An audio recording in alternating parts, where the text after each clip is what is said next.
விட்டு என்றும் நான் செல்ல மாட்டேன். கிறிஸ்துவுக்குள் மிகவும் பிரியமான என் அன்பான சொந்த பந்தங்களை, உங்கள் யாவரையும் ஆண்டவராகிய இயேசுவின் நாமத்தினால் அன்பின் வாழ்த்துக்கள்.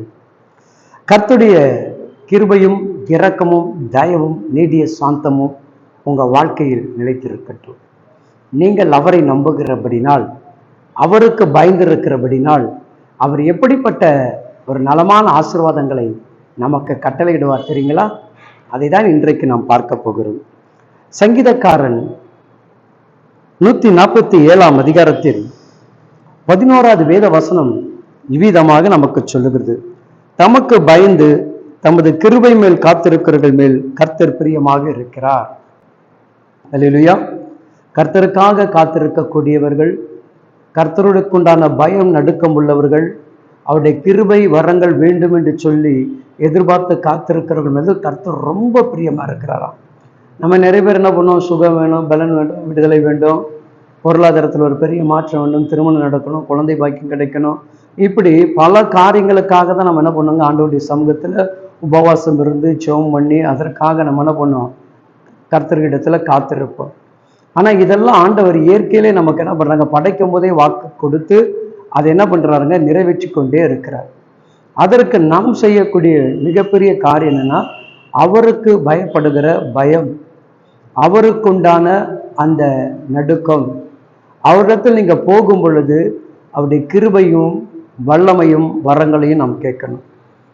அதனால தான் பவுல் ஆண்டவர்கிட்ட சொல்லும் பொழுது, ஆண்டவரே எனக்கு இந்த பலவீனமாக இருக்கிறன்னு சொல்லும்போது கர்த்தர் என்ன பண்ணாங்க? அந்த பலவீனத்தை குறித்து சொல்லலை, இந்த பலவீனத்தில் என் கிருபை பூர்ணமாக உனக்கு விளங்கும். அப்போ ஒரு பலவீனம் வந்தாலும், ஒரு போராட்டம் வந்தாலும், ஒரு பிரச்சனைகள் வந்தாலும், ஒரு வேதனைகள் வந்தாலும், உன் வாழ்க்கையில கர்த்தருடைய கிருபைகள் இருந்தால், தேவனுடைய கிருபை உனக்கிட்ட இருந்துச்சுன்னா, இந்த பலவீனம் என்ன பண்ணாதுங்க? அதிகமாக உன்னை பாடுபடுத்தாது. அப்போ அநேகர் தேவனிடத்தில் என்ன பண்ணுங்க? கிருபையுடைய வரங்களை தான் நீங்க கேட்கணும். இந்த ஆண்டு ஒரு தீர்மானத்தோடு தேவ சமூகத்தை நீங்க தேடுங்க. தேவனிடத்துல போய் விண்ணப்பம் வைத்து செபிங்க. உங்கள் ஜெபம் கர்த்தருக்கு பிரியமாக இருக்கட்டும். கர்த்தர் உங்க மேல பிரியமாக இருக்க வேண்டும். ஏன்னா நோவாவுக்கு கர்த்தருடைய கண்களில் பிரியமாக இருந்தது என்று வேதம் நமக்கு தெளிவாக சொல்லுகிறது இல்லையா? அப்போ தேவனை நாம் பிரியப்படுத்தும் பொழுது, தேவனுக்குண்டான பய நடுக்கங்கள் நமக்குள் காணப்படும் பொழுது, அதற்குண்டான கிருபை வரங்களை அவர் தருகிறார் இல்லையா? இனி உபவாசம் எதற்காக எடுப்பீங்க? தேவனிடத்துல வரம் கிருபை கேட்கறதுக்கு தானே. அதுக்கு தான் நம்ம உபவாசிக்கணும். ஏன்னா எனக்கு கர்த்தர் கொடுத்த அதிகாரம் என்கிட்ட இருந்துச்சுன்னு வச்சுங்களேன், நான் ஒரு இடத்துல வெக்கப்பட வேண்டியதில்லை, வேதனைப்பட வேண்டியதில்லை, கண்ணீர் வடிக்க வேண்டியதில்லை, கவலைப்பட வேண்டியதில்லை. ஏன்னா அவர் கிருபை என்னை தாங்க எனக்கு தெரியும் இல்லையா? சிறைச்சாலைக்குள்ள கட்டப்பட்டவர்களாக இருந்தவங்க கர்த்தருடைய கிருபையினால பாடி துதிச்சினால் என்ன சிறைக்கதவுகளை செஞ்சது. அவங்க கட்டுகள் அறுக்கப்படணும்னு ஜெபிக்கல, சிறையிலேருந்து வெளியே வரணும்னு ஜெபிக்கல. அவங்க செய்த காரியங்கள் கர்த்தர் கொடுத்த அந்த கிருபையினால் என்ன பண்ணாங்க? கர்த்தரை துதிக்க ஆரம்பிச்சாங்க. கர்த்தர் கொடுத்த அந்த வரத்தின் மகிமையினால் அவரை போற்ற ஆரம்பிச்சாங்க. அப்போ அந்த துதி, அந்த போற்றுதல் மூலமாக கிடைக்கக்கூடிய அற்புதங்கள். அப்போ உனக்குள் கர்த்தர் கொடுக்கக்கூடிய அந்த கிருபை என்ன? எப்படிப்பட்ட கிருபைகளை கொடுத்திருக்கிறார்? எப்படிப்பட்ட வல்லமையின் அதிகாரத்தை கொடுத்திருக்கிறார்? அதை நீங்க என்ன பண்ணணுங்க? அறிய வேண்டும், புரிய வேண்டும், செயல்படுத்துங்க. அப்போ கர்த்தர் உங்களோடு கூட இருந்து பெரிய காரியங்களை அவர் செய்வார். ஜெபிப்போமா? என்னோட கூட சேர்ந்து ஜெபிக்க நீங்க ஆயத்தமா இருக்கிறீங்களா?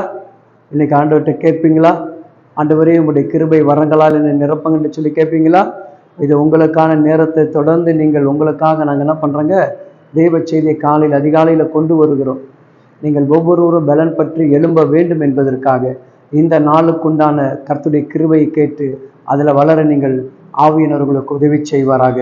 மகா பரிசுத்தம் இரக்கமுள்ள எங்கள் அன்பு தகப்பனே, உம்முடைய அன்பின் குமாரனாகிய இயேசு கிறிஸ்துடைய ஈடு இணையற்ற இன்ப நாமத்தினால் இதோ என்னோடு கூட சேர்ந்து இணைந்து செபித்து, இந்த நாள் தேவன் எனக்கு கிருபையினாலும் வரங்களினாலும் வல்லமையினாலும் என்னை நிரப்புங்க, நானும் கர்த்தருக்கென்று பயப்பட வேண்டும் என்று சொல்லி உள்ளத்தில் ஆழத்திலிருந்து கூப்பிடக்கூடிய ஒவ்வொரு தேவ பிள்ளைகளுடைய வாழ்க்கையிலும் தேவ ஆவியானவருடைய கிருபை கடந்து வந்துட வேண்டும்படியாக செபிக்கிறேன்.